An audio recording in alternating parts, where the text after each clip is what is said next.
He stood by the door with a sleek Toomey suitcase, glaring at our crying newborn.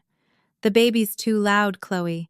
I need a break," he muttered, before boarding a flight to the Maldives. He thought he was leaving a helpless, exhausted housewife. He forgot whose daughter I really was. The nursery smelled of warm milk, baby powder, and sheer exhaustion. It was 3:14 a.m. on a Tuesday, and my 3-month-old son, Leo, was screaming with the kind of colicky intensity that rattled my teeth. My hair was tied up in a messy knot that hadn't seen shampoo in 3 days, and my t-shirt was stained with spit-up. I swayed back and forth in the rocking chair, whispering soft, desperate lullabies, trying to soothe the tiny, red-faced human in my arms. Down the hall, the master bedroom door swung open with a violent crack. Heavy footsteps stomped across the hardwood floor. Nathan appeared in the doorway, his face twisted in a scowl, running a hand through his perfectly styled hair. He was wearing his expensive silk pajamas, the ones I had bought him for his promotion last month. "Can you shut him up?" Nathan snapped, his voice slicing through the dimly lit room. "I have a massive quarterly review tomorrow. I can't function on 2 hours of sleep." I looked up at my husband, my eyes burning with unshed tears. "He has colic, Nathan. He's in pain. I've been walking him for hours. Could you maybe hold him for 20 minutes so I can just use the bathroom?" "I am the sole provider in this house, Chloe," he said, puffing out his chest. "My job pays the mortgage. Your job is to handle the domestic side of things. I literally cannot deal with this screaming anymore. It's suffocating." Before I could respond, he turned on his heel and marched back to the bedroom, slamming the door so hard the picture frames in the hallway rattled. Leo, startled by the noise, screamed even louder. I sat there in the dark, the sting of his words burning my chest. 2 days later, things escalated from cruel to unbelievable. It was a Friday morning.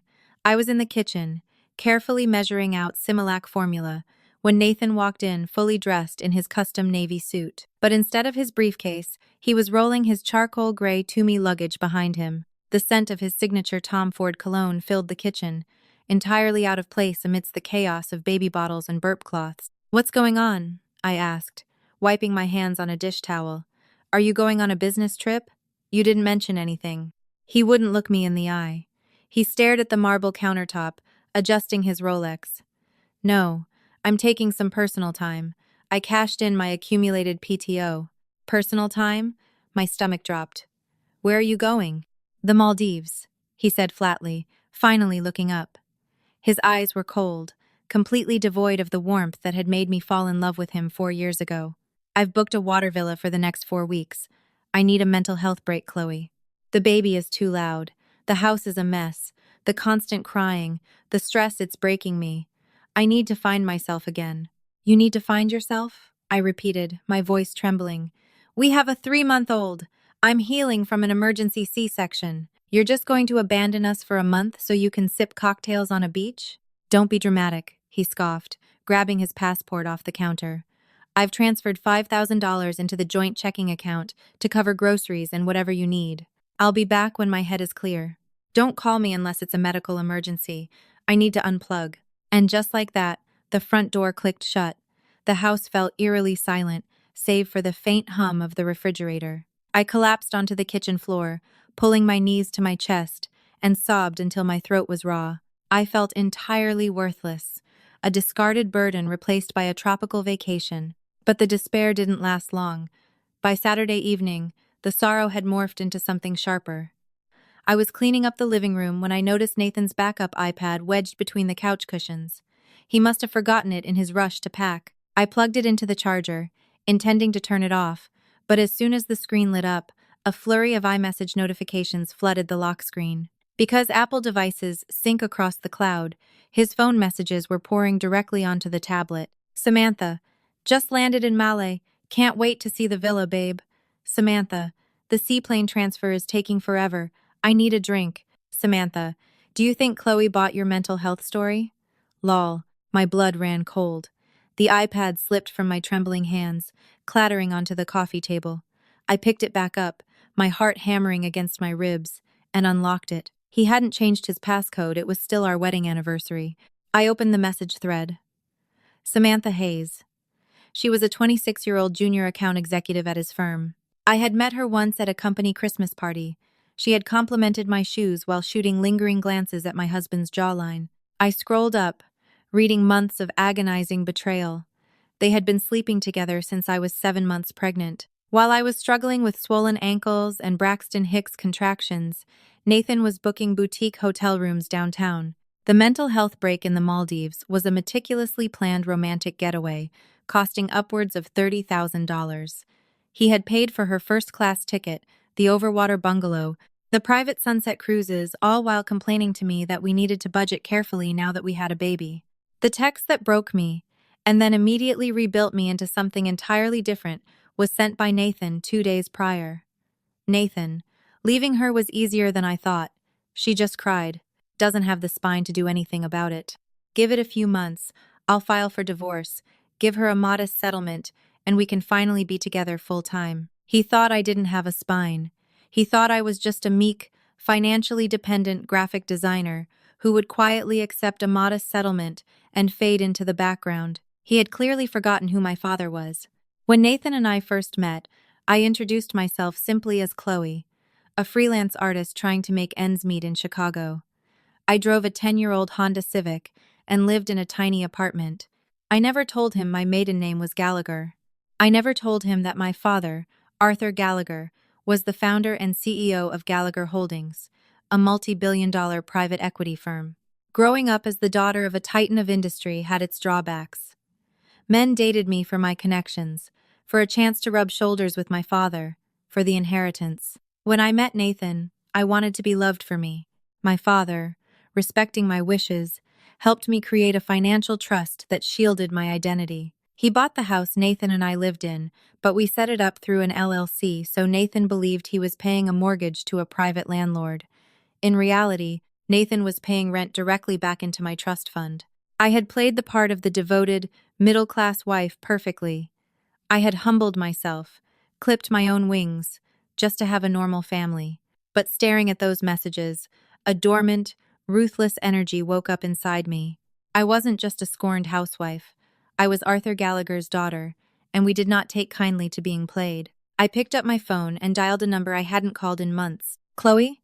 My father answered on the second ring. His deep, commanding voice immediately brought tears of relief to my eyes. "Dad," I choked out, my voice cracking. "I need you." Within an hour, a sleek black town car pulled into my driveway.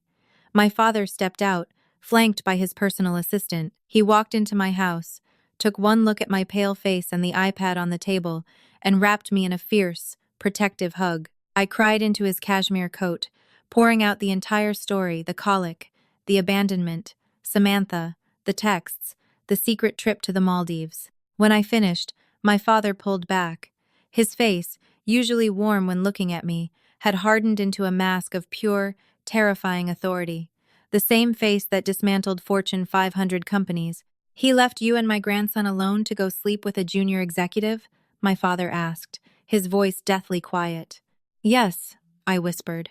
Arthur Gallagher straightened his cuffs. "You are my daughter, Chloe. You have my blood in your veins. Are you going to weep over a man who treats you like an inconvenience, or are you going to show him exactly whose family he married into?" I wiped my eyes, a cold clarity washing over me. "I want to ruin him, Dad. Not just a divorce. I want him to lose everything he thinks he built." My father smiled grimly.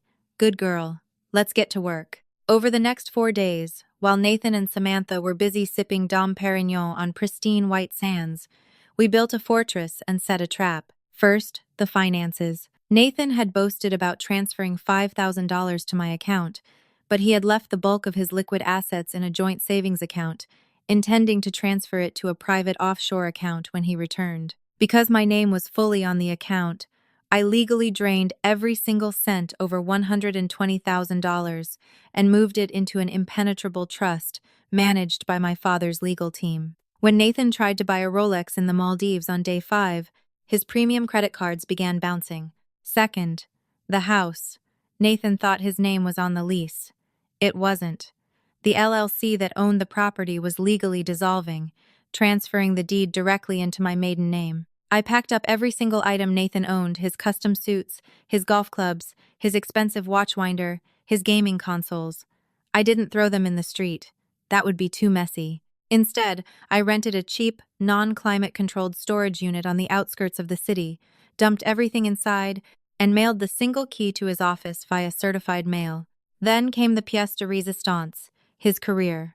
Nathan was a senior vice president at Vanguard Logistics. It was his pride and joy. He routinely bragged about how close he was to making partner. What Nathan didn't know, what I had kept secret for our entire marriage, was that Gallagher Holdings had acquired a 60% controlling stake in Vanguard Logistics 8 months ago. My father technically owned his company. On Wednesday of his second week in the Maldives, I sat in my father's towering downtown office. Leo was peacefully sleeping in a bassinet in the corner, watched over by a nanny my father had immediately hired. I sat across from Vanguard's CEO, Richard Sterling, a man who answered directly to my father. "Mr. Pierce has violated several company policies," Richard explained, sliding a thick manila folder across the mahogany desk toward me. "He expensed part of this trip as a client scouting venture. That constitutes corporate fraud. Furthermore, fraternizing with a subordinate, Miss Hayes, is a direct violation of our HR code of conduct. Normally, we would just terminate him quietly." "No," I said, my voice steady and cold. "Not quietly. I want him fired for cause. I want it on his permanent corporate record. I want his stock options voided." "Consider it done," my father interjected, looking at me with immense pride.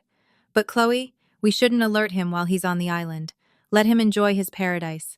Let him rack up the bills. The hotel in the Maldives has a policy if his credit cards fail.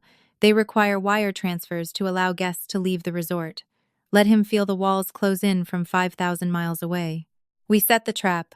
We locked his accounts, changed the locks on the house, and terminated his employment effective immediately. His company phone and laptop were remotely wiped and locked by Vanguard's IT department. Meanwhile, I monitored his iPad.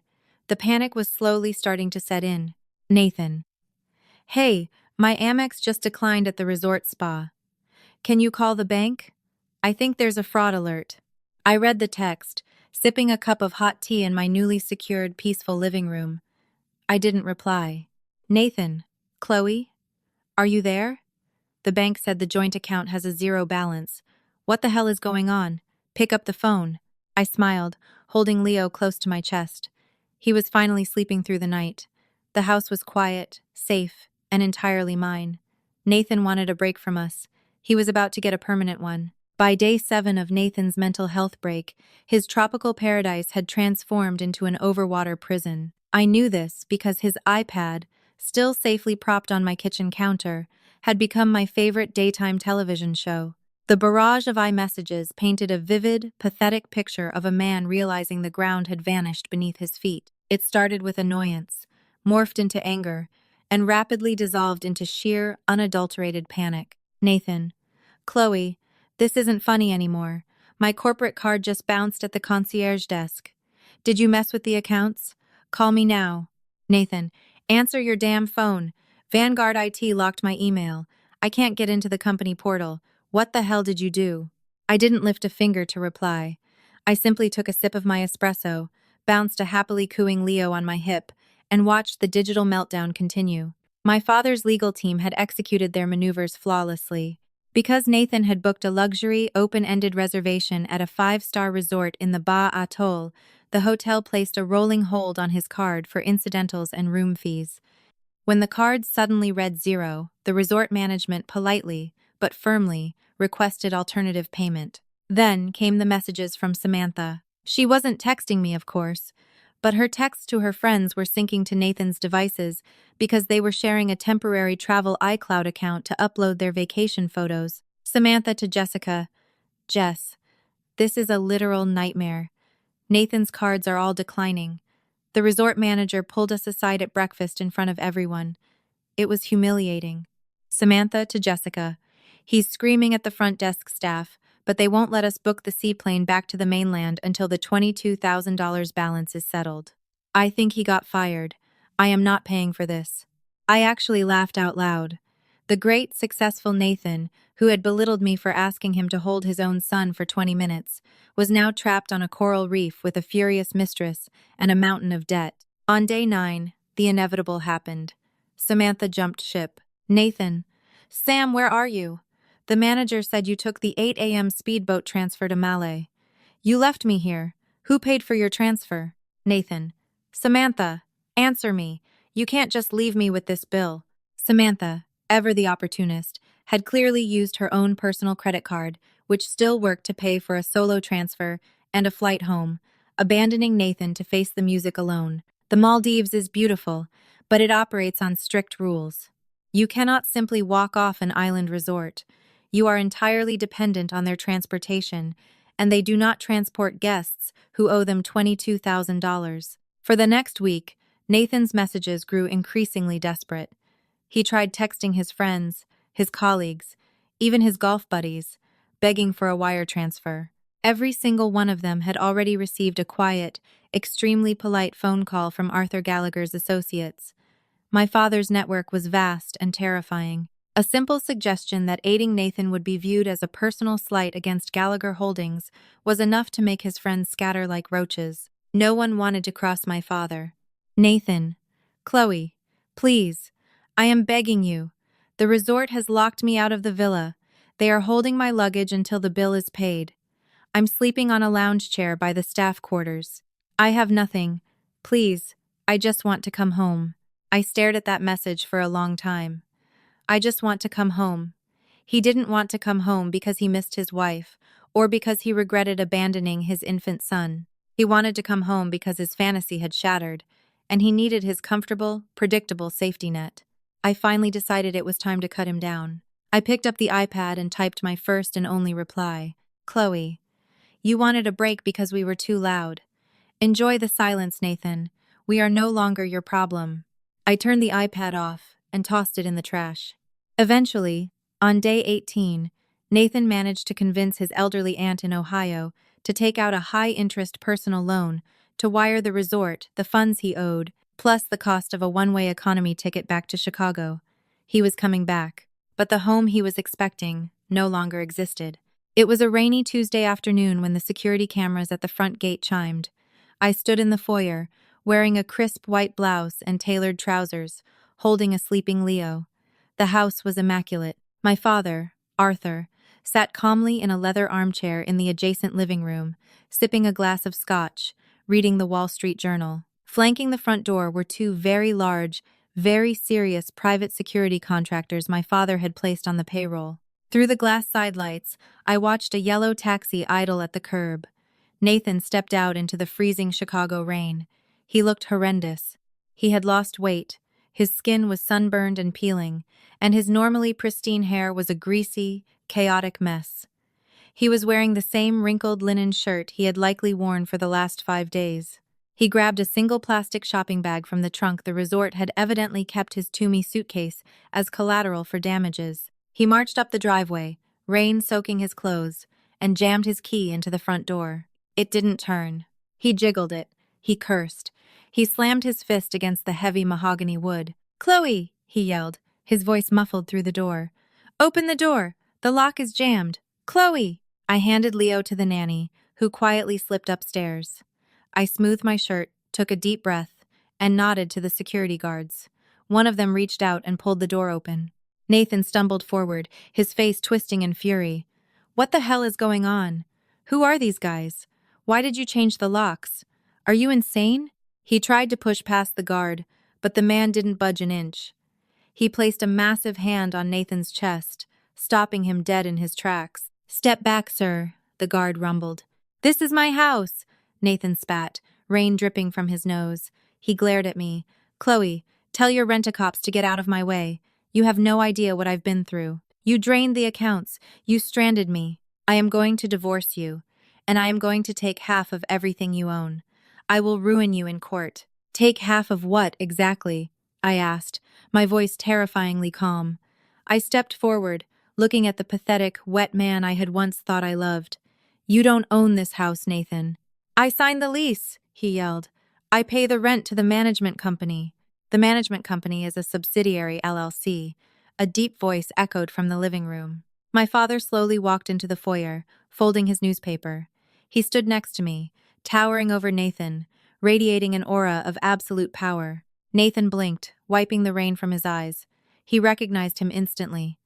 Everyone in the Chicago financial district knew Arthur Gallagher's face. Mr. Gallagher? Nathan stammered, his anger faltering into profound confusion. What? What are you doing in my house?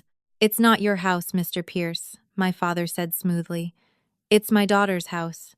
Nathan froze. His eyes darted from my father to me and back again.